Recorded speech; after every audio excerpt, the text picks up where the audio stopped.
Happy Thursday, everyone. I pray that you're doing well and that God's Spirit is moving in your life and you're moving towards where God is calling you to go. Listen, I want to share a simple concept. It comes after emptiness. Fullness comes after emptiness. Emptiness, emptying yourself to gain something more. You know, it's kind of like the capacity. You want to gain more, so your capacity needs to increase. And the Lord began to drop an idea on me about this understanding of gaining more spiritually, being full. You know, experiencing the fullness of God, and understanding how to even go on this journey of experience and living in a place where you're walking in the fullness of God. Particularly speaking for myself, in every area of your life, financially, emotionally. And me personally, I'm on a journey this year to see the fullness of God in every area of my life, to be whole, mentally, emotionally, spiritually, financially. That is a personal goal of mine. But I want to explore this thought. Fullness comes after emptiness.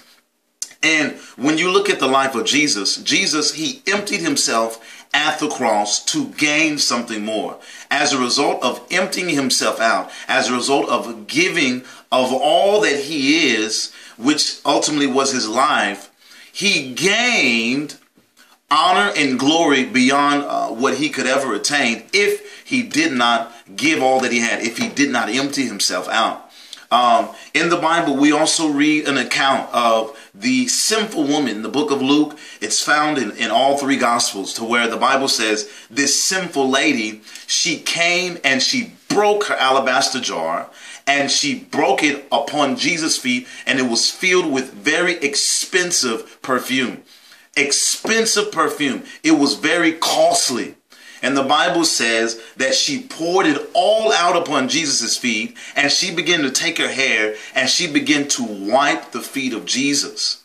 And everyone began to reprimand, even the disciples, who is this sinful woman to waste this perfume upon the feet of Jesus? And Jesus begins to explain to Simon in parables. And he begins to say, as a result of this lady, he told her, he says, your faith has made you whole. Go and sin no more.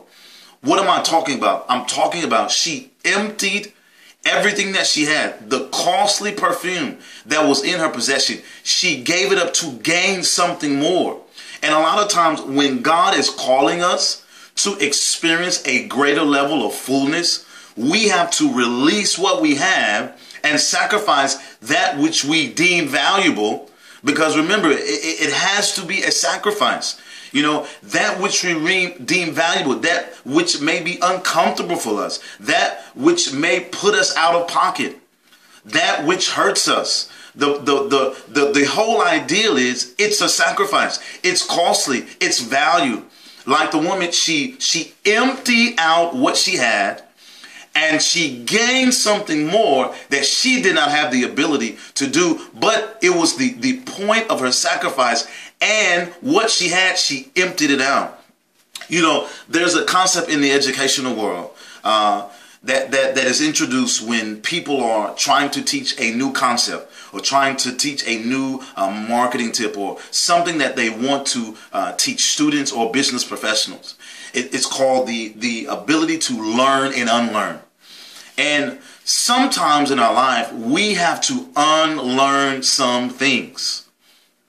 I'm going to say that again. Sometimes in our life, we have to unlearn some things. And we have to learn some new things.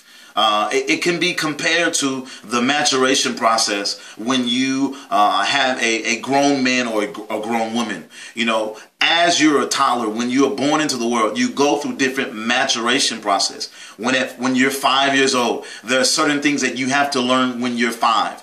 Then when you become 10 years old, there are certain skills and things that you learn at 10 years old. It's part of maturing, and so on, 15, 20, 21.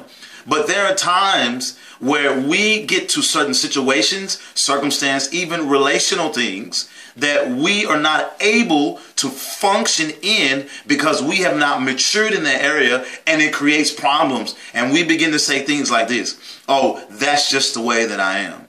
oh, that's just how I do things. But beloved, no, there is a muscle or a skill that has not been learned that you have to relearn in that area to function and be mature in that area of your life.